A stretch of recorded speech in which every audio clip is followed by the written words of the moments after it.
Welcome to our channel. இந்த வீடியோவில் TNPSC group எக்ஸாமுக்கு வரக்கூடிய இந்தியன் பாலிட்டி கொஸ்டின்ஸ் பற்றி தான் பார்க்க போகிறோம். ஸ்பெசிஃபிக்கான ஒரு டாபிக் பார்க்க போகிறோம். அதாவது ஒன்றிய நாடாளுமன்றம். இதுக்கு கீழே கொஸ்டின்ஸ் பார்க்க போகிறோம். இந்த டாபிக் புக்கில் எங்கே இருக்குது அப்படின்னு நான் சொல்லிடுறேன். 10th சோஷியல் சயின்ஸ் புக்கில் நடுவண் அரசு அப்படிங்கிற டாபிக் கீழே இருக்கும். அதை நீங்கள் படிச்சுக்காங்க. படிச்சுட்டு கூட நீங்கள் இதை அட்டன் பண்ணி பாருங்கள். டெஸ்ட் மாதிரி கூட அட்டன் பண்ணி பார்க்கலாம். ஓகே, இப்போ நம்ம வீடியோக்குள்ளே போயிடலாம். கூற்று 1. ஒற்றை ஆட்சி முறை என்பது இறையாண்மை மிக்க ஓர் அரசு ஒரே நிறுவனமாக இருந்து ஆட்சி செய்வதாகும். கூற்று 2. இங்கிலாந்து, பிரான்ஸ், ஜப்பான் மற்றும் இலங்கை ஆகியவை ஒற்றை ஆட்சி முறைக்கான உதாரணங்கள் ஆகும். ஆன்சர் கெஸ் பண்ணுங்க.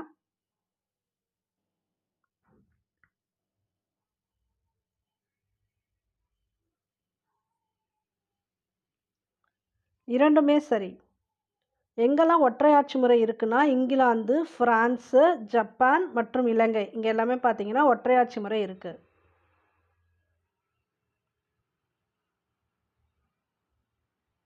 கூற்று.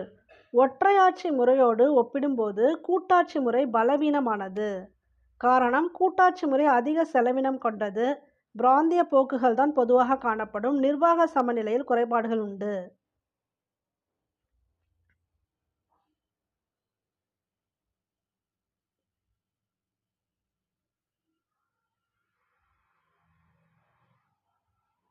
காரணம் கூற்றிற்கான சரியான விளக்கம்.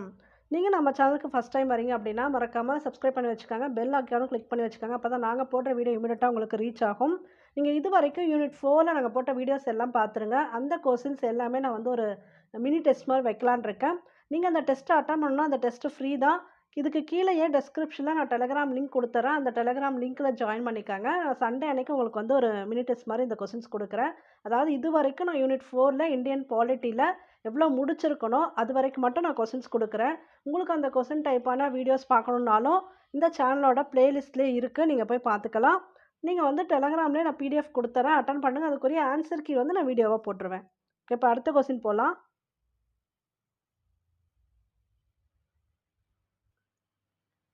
இது மேட்ச் பண்ணுங்கள். இந்த ஒரு கட்சி இரு கட்சி முறையெல்லாம் இண்டிவிஜுவலாகவும் கேட்கலாம், இந்த மாதிரி மேட்ச்லேயும் கேட்கலாம்.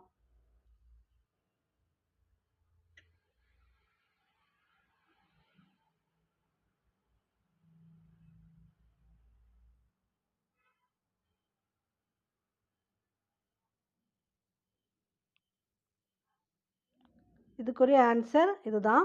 ஒரு கட்சி முறை எங்கெல்லாம் இருக்குது அப்படின்னா சீனா, வடகொரியா, கியூபா. சீனா, வடகொரியா, கியூபாவில் தான் ஒரு கட்சி முறை. இரு கட்சி முறை பிரிட்டன், அமெரிக்க ஐக்கிய நாடுகள். பல கட்சி முறை இதை வச்சு நம்ம சொல்லிடலாம். இந்தியாவிலலாம் பார்த்தீங்கன்னா இப்போ நம்மளுக்கு என்னென்னா பல கட்சி முறை தான். பிரான்ஸ், ஸ்வீடன், நார்வே, இந்தியா இங்கெல்லாம் பல கட்சி முறை. குடியரசு கட்சி அமெரிக்க ஐக்கிய நாடுகள்.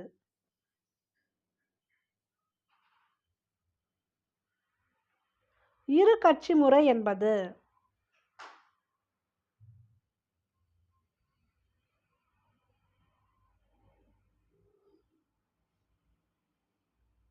இரண்டு கட்சிகள் அரசாங்கத்தை நடத்துவது, அதுதான் இரு கட்சி முறை.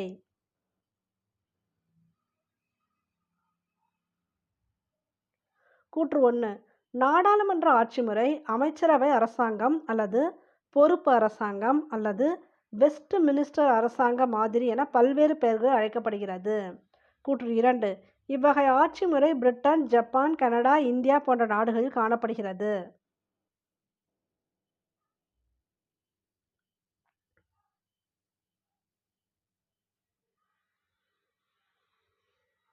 ரெண்டுமே சரி. ஸோ இந்த நாடாளுமன்ற ஆட்சி முறை எங்கெல்லாம் இருக்குது? பிரிட்டன், ஜப்பான், கனடா, இந்தியா இங்கெல்லாம் நாடாளுமன்ற ஆட்சி முறை காணப்படும். அதோட பல்வேறு பெயர்கள் தான் இங்கே கொடுத்துருக்கேன், பார்த்துக்காங்க. நாடுகள் மற்றும் நாடாளுமன்றங்களின் பெயர்களில் தவறாக பொருத்தப்பட்டுள்ளது எது?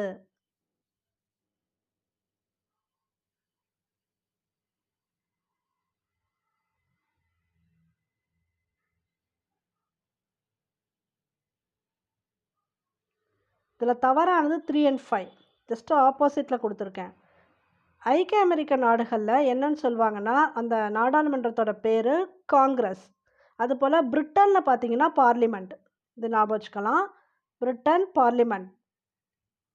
ஓகேங்களா? காங்கிரஸ், ஐக்கிய அமெரிக்க நாடுகள். இதுதான் வந்து தவறா பொருத்தப்பட்டிருக்கு. மத்ததெல்லாம் கரெக்டாவே இருக்கு பார்த்துக்கங்க. டென்மார்க், போக்டிங், நார்வே, ஸ்டாடிங், தென் ஜப்பான், டயட் இதெல்லாம் பார்த்துக்கங்க. இதெல்லாம் கரெக்ட்டு. உங்களுக்கு மேட்ச்ல கூட கேட்கலாம். கீழ்க்கண்டவற்றுள் எது அல்லது எவை சரி?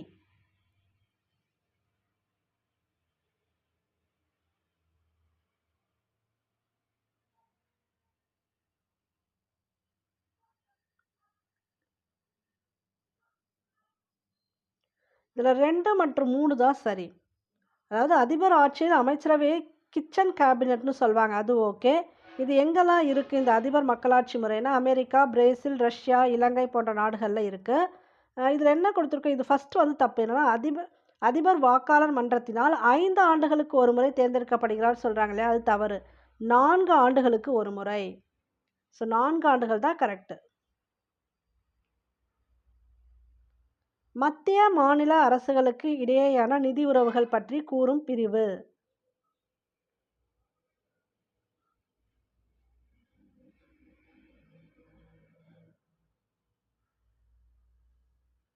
இதான் கரெக்ட். பிரிவு 268லேருந்து 294 நான் போன வீடியோல இந்த கொஸ்டின் கேட்டிருந்தேன். இது வந்து மத்திய மற்றும் மாநில அரசுகளுக்கு இடையேயான நிதி உறவுகள் பற்றி குறிப்பிடக்கூடிய பிரிவு. 268லேருந்து 294 வரைக்கும். இதை ஞாபகம் வச்சுக்காங்க. மத்திய, மாநில அரசுகளுக்கு இடையே அதிகாரங்கள் பகிர்ந்து கொள்ளப்பட்டாலும் அனைத்து விவகாரங்களிலும் முடிவெடுப்பது டேஷ் ஆகும்.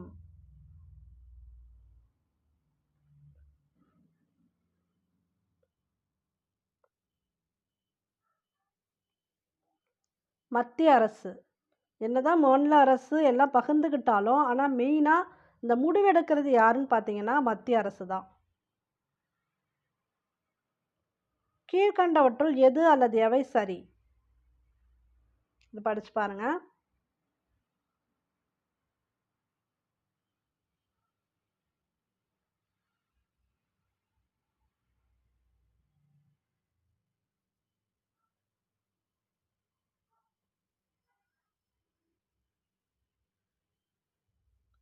இது அனைத்துமே சரி. அதாவது 3 பட்டியல். மத்திய பட்டியல் அப்படின்னா, அந்த சட்டமியற்றும் அதிகாரம் மத்திய அரசாங்கத்திடம் உள்ளது. அதுதான் நீங்க புரிஞ்சுக்கணும். அதுபோல மாநில அரசாங்கத்துக்கு என்ன சட்டமியற்ற அதிகாரம் இருக்குன்னா, எந்த பட்டியல்ல இருக்குன்னா, மாநில பட்டியல்ல இருக்கு. அது பேர்லயே இருக்கு. தென் பொதுப்பட்டியல். அப்ப பொதுப்பட்டியல்னா 2த்துக்கும் பொதுவானது.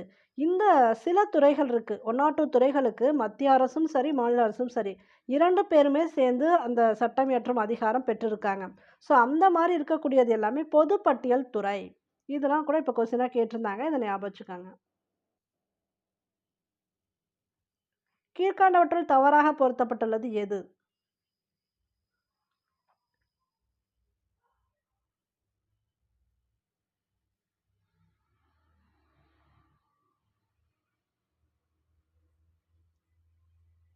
ரெண்டு 3ம் அப்படியே ஆப்போசிட்ல. மத்திய பட்டியல் 100 துறைகள். இதுல வந்து கன்ஃப்யூஷன் இல்ல. அத அப்படியே வச்சுக்கலாம். மாநில பட்டியல் 61 துறைகள். பொது பட்டியல் 52 துறைகள். அப்படியே இந்த இது மாறி வந்திருக்கு பார்த்துக்காங்க.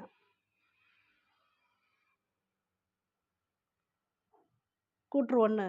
மொத்த தேசிய மகிழ்ச்சி என்பது தற்போது வளர்ந்து வரும் ஓர் தத்துவமாகும்.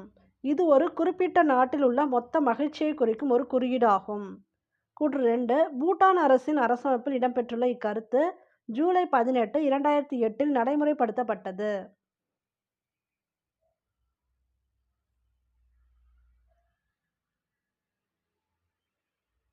ரெண்டுமே சரி. கூற்று 1 மற்றும் கூற்று 2 ரெண்டுமே சரி. மொத்த தேசிய மகிழ்ச்சி. இப்போ பார்த்தாலே அந்த கிராஸ் நேஷனல் ஹாப்பினஸ் அதுக்கு பேர் இங்கிலீஷில் வந்து இதுதான் ஜிஎன்ஹெச்.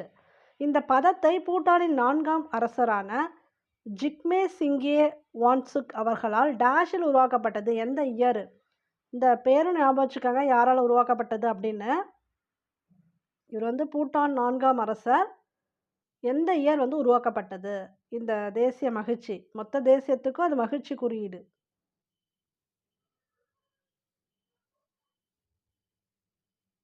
1970. கூற்று 1. இந்திய நாட்டின் உயர்ந்த அரசாங்க அமைப்பு நடுவண் அரசு ஆகும். கூற்று 2 பகுதி 4இல் 52 முதல் 78 வரையிலான சட்டப்பிரிவுகள் நடுவண் அரசின் நிர்வாகம் பற்றி குறிப்பிடுகின்றன.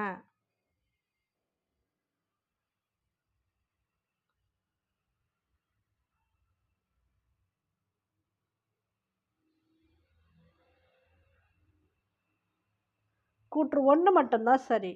கூற்று 2ல என்ன தவறா இருக்குன்னு பார்த்தீங்கன்னா, இந்த பகுதி தப்பா இருக்கு. இது ஓகே. 52லேருந்து 78 வரைக்கும் இருக்கக்கூடிய சட்டப்பிரிவுகள் நடுவண் அரசின் நிர்வாகம் பற்றி குறிப்பிடப்படுகிறதுங்கிறது சரி. ஆனா, பகுதி எத்தனைன்னு பார்த்தீங்கன்னா, பகுதி 5இல். பகுதி 5இல் இதுலேருந்து இது வரைக்கும் நடுவண் அரசு பற்றி நிர்வாகம் பற்றிலாம் குறிப்பிடப்பட்டிருக்கு. ஸோ, இந்த கொஸ்டினுக்கு இங்கே கேட்டிருக்க கொஸ்டின் கூற்று 1 மட்டும் சரி. நடுவண் அரசு டேஷ் அங்கங்களை கொண்டது.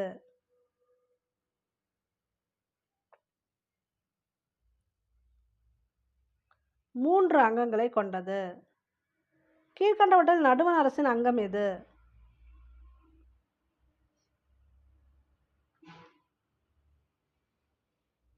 அனைத்தும். அந்த 3 அங்கம் பார்த்தாலே இதுதான் அது.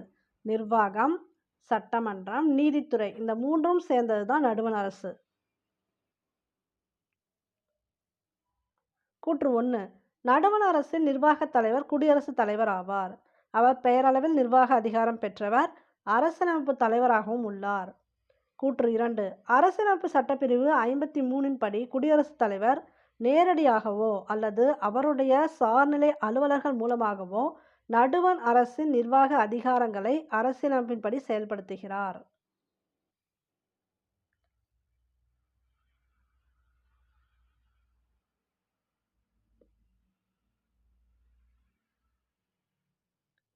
ரெண்டுமே சரி.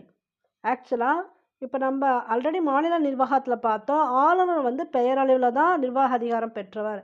அதே போல் இங்கே நடுவண் அரசுலையுமே இந்த நாடாளுமன்றத்தை இதெல்லாம் பொறுத்த வரைக்கும் இப்போ குடியரசுத் தலைவர் வந்து பெயரளவு அதிகாரம் பெற்றவர் தான். அவர் வந்து அரசியலமைப்போட தலைவர். ஓகேங்களா?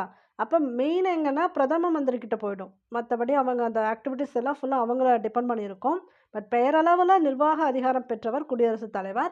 அது எந்த பிரிவின் படி அவர் வந்து இதெல்லாம் செஞ்சுக்கலாம்னா 53 சட்டப்பிரிவு 53இன் படி நிர்வாக அதிகாரங்களை அரசியலமைப்பின்படி செயல்படுத்துகிறார். அவர் நேரடியாக செயல்படுத்தலாம், இல்லைனா சார்நிலை அலுவலர்கள் மூலமாகவும் செயல்படுத்தலாம். இந்த பிரிவு வந்து ஞாபகம் வச்சுக்கோங்க 53. கூற்று 1 நாடாளுமன்றம் 2 அவைகளை கொண்டது. மாநிலங்களவை மற்றும் மக்களவை. மாநிலங்களவைக்கு ராஜ்யசபா, மக்களவைக்கு லோக்சபான்னு பேர் ஆகியனாகும். கூற்று 2 மாநிலங்களவையின் 238 உறுப்பினர்கள் இந்தியாவின் மாநில சட்டமன்றங்களால் தேர்ந்தெடுக்கப்படுவர். 12 உறுப்பினர்கள் குடியரசுத் தலைவரால் நியமனம் செய்யப்படுவர்.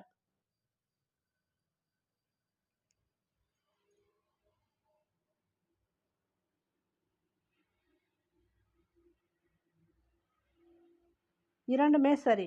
நாடாளுமன்றத்தை பொறுத்த வரைக்கும் 2 அவை இருக்குது. ஒன்று மாநிலங்களவை, அதாவது ராஜ்யசபா. இன்னொன்று மக்களவை, அது லோக்சபா. இதில் மாநிலங்களவை ஃபஸ்ட்டு இருக்கு இல்லையா, ராஜ்யசபா, அதில் மொத்த உறுப்பினர்கள் பார்த்தீங்கன்னா 238 உறுப்பினர்கள் எங்கேருந்து வராங்கன்னா மாநில சட்டமன்றங்களால் தேர்ந்தெடுக்கப்படுவர். மீதி இருக்கக்கூடிய 12 உறுப்பினர்கள் குடியரசுத் தலைவரால் நியமனம் செய்யப்படுவர். மொத்த உறுப்பினர்கள் பார்த்தீங்கன்னா 250. இது வந்து உங்களுக்கு கொஸ்டினாக வரலாம். மாநிலங்களவை அதாவது ராஜ்யசபாவோட மொத்த உறுப்பினர்கள் எண்ணிக்கை எவ்வளோன்னு கேட்டாலும் 250 ஞாபகம் வச்சுக்காங்க. அது எப்படி பிரியுதுங்கிறது ஞாபகம் வச்சுக்காங்க. ஏன்னா இதை பற்றிய கேள்விகள் வந்து அடிக்கடி வருது எக்ஸாமில். கூற்று 1 மக்களவையின் 543 உறுப்பினர்கள் மக்களால் தேர்ந்தெடுக்கப்படுவர். கூற்று 2 மக்களவையின் ஒரு உறுப்பினர் குடியரசுத் தலைவரால் நியமிக்கப்பட்ட ஆங்கிலோ இந்தியர்.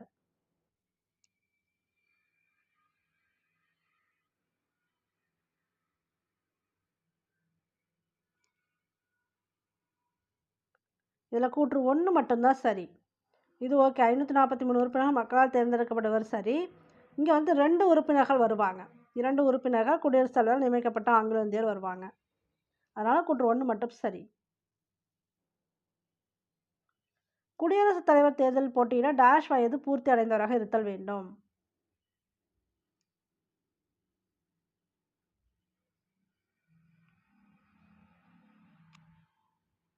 35 வயது. குடியரசுத் தலைவரின் இல்லம் மற்றும் அலுவலகம்.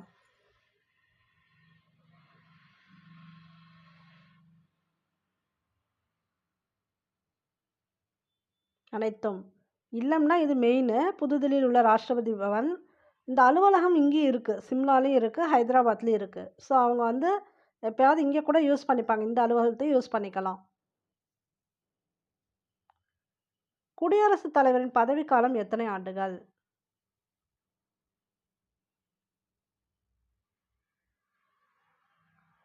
5 ஆண்டுகள்.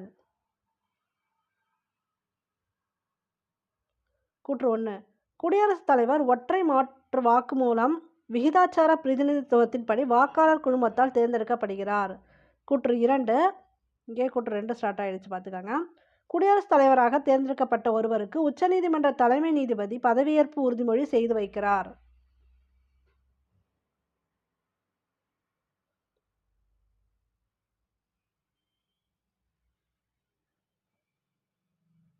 ரெண்டுமே சரி. அதாவது அவர் எப்படி தேர்ந்தெடுக்கிறாங்கன்னா, ஒற்றை மாற்று வாக்கு மூலம் விகிதாச்சார பிரதிநிதித்துவத்தின்படி வாக்காளர் குழுமம், இதுக்கு ஒரு குழுமமே இருக்குது, அதில் நிறைய பேர் இருப்பாங்க, அவங்கெல்லாம் சேர்ந்து தான் குடியரசுத் தலைவரை தேர்ந்தெடுக்கிறாங்க. ஓகேங்களா? இப்போ குடியரசுத் தலைவருக்கு யார் பதவியேற்பு உறுதிமொழி செய்து வைக்கிறான்னு பார்த்தீங்கன்னா, உச்ச நீதிமன்ற தலைமை நீதிபதி. இதை நல்லா ஞாபகம் வச்சுக்கணும். இது மாதிரி கொஸ்டின்ஸ் கண்டிப்பாக வரும். குடியரசுத் தலைவருக்கு பதவி பிரமாணம் செய்து வைக்கிறவர் உச்ச நீதிமன்ற தலைமை நீதிபதி. குடியரசுத் தலைவர் வாக்காளர் குழுமம் என்பது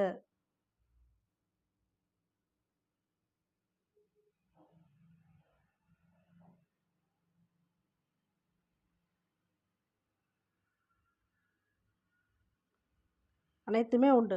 மாநிலங்களவை மற்றும் மக்களவையின் தேர்ந்தெடுக்கப்பட்ட உறுப்பினர்கள், அனைத்து மாநில சட்டமன்ற உறுப்பினர்கள், தேசிய தலைநகர் டெல்லி மற்றும் புதுச்சேரியின் தேர்ந்தெடுக்கப்பட்ட உறுப்பினர்கள் எல்லாருமே சேர்ந்தவங்க தான் இந்த வாக்காளர் குழுமத்தில் இருப்பாங்க. அரசியலமைப்பின் எந்த சட்டப்பிரிவின்படி நடுவண் அரசின் ஒவ்வொரு நிர்வாக நடவடிக்கையும் குடியரசுத் தலைவரின் பெயராலேயே மேற்கொள்ளப்பட வேண்டும்?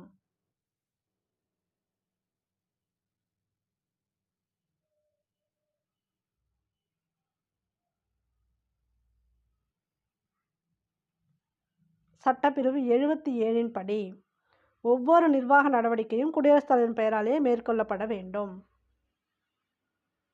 நீங்கள் 25 கொஸ்டின்ஸ்க்கு எவ்வளோ எடுத்திருக்கீங்க அப்படிங்கிறத கமெண்ட் பாக்ஸில் போடுங்க.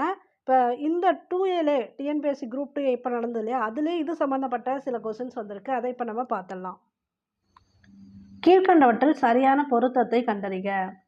அமைப்புகள் மற்றும் விதிகள் கொடுத்துருக்காங்க. இதில் எது சரியாக பொருந்திருக்கு அப்படின்னா 3 மற்றும் 4 சரி. 3 அரசு வழிகாட்டும் நெறிமுறை கோட்பாடு எந்த விதியில் இருக்குன்னா 36லேருந்து 51 வரைக்கும். இது ஏற்கனவே நம்ம போட்ட வீடியோலேயே சொல்லியிருப்போம். 36லேருந்து 51 வரைக்கும் அரசு வழிகாட்டும் நெறிமுறை கோட்பாடு இருக்குது. அரசு பணியாளர் தேர்வாணையம், இது நம்ம பார்க்கல தேர்வாணையம்லாம். இது வந்து எந்த விதியில் வரும்னா 315 முதல் 323 வரை. இங்கே பாராளுமன்றம் இருக்கு இல்லையா, பாராளுமன்றத்துக்கு இது வரும் 79 முதல் 122 வரை, இது பாராளுமன்றத்துக்கு. அதுபோல் ஒன்றிய நீதித்துறைக்கு இது வரும் 124 முதல் 147 வரை. இன்னொரு கொஸ்டின் பார்க்கலாம். மக்களவையின் அமைப்பு பற்றிய பின்வரும் அறிக்கைகளை படித்து சரியான விளக்கத்தை தேர்ந்தெடுக்கவும். இது ஒன்றிய ஆட்சி பகுதிகளில் இருந்து 20 பிரதிநிதிகளுக்கு மிகாமல் இருக்க வேண்டும். இது பிரதமரால் நியமிக்கப்படும் ஆங்கிலோ இந்தியன் சமூகத்தின் 2 உறுப்பினர்களுக்கு மிகாமல் இருக்க வேண்டும். இது மாநிலங்களில் இருந்து 552 பிரதிநிதிகளுக்கு மிகாமல் இருக்க வேண்டும். இலக்கியம், அறிவியல், கலை மற்றும் சமூக அறிவியலில் சிறப்பு புலமை பெற்ற 12 நபர்களை குடியரசுத் தலைவர் பரிந்துரைப்பார். இப்போ நம்ம பார்த்தோம்ல மக்களவை, மாநிலங்களவை, அது சம்மந்தப்பட்ட கொஸ்டின் தான் இது. கெஸ் பண்ணுங்க ஆன்சரை.